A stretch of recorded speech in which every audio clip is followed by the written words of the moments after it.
Je ne sais toujours pas comment expliquer un document iconographique. Eh bien écoutez, c'est très simple. Enfin, c'est pas très compliqué en tout cas. Vous prenez les plans du document. Vous prenez des éléments, comment dirais-je, des éléments les uns après les autres et vous les analysez. Voilà, comme ça. Bon, vous voyez ce document.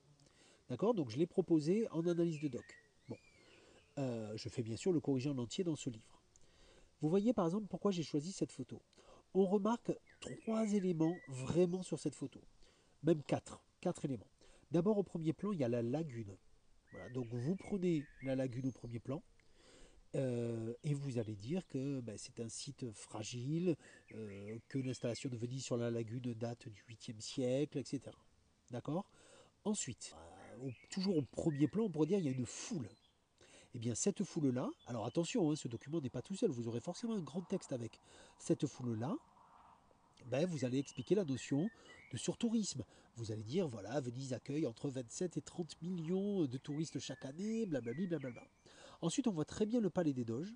Donc là, vous allez expliquer ben, l'attrait de Venise, l'attrait touristique dû aux monuments néo-gothiques. On voit la basilique Saint-Marc, je pense, derrière aussi. Et puis, si vous regardez bien, vous avez des grues également. Vous les voyez, les grues. Voilà. Ben, les grues, c'est pour dire que effectivement, ben, c'est une ville. Ben, on revient un peu à ce qu'on disait avec Paris, hein. C'est-à-dire, c'est une ville qui tente de lutter contre la muséification. Et là, vous avez une notion, un concept qui est intéressant. Donc, tente de lutter avec des aménagements permanents, etc. D'accord.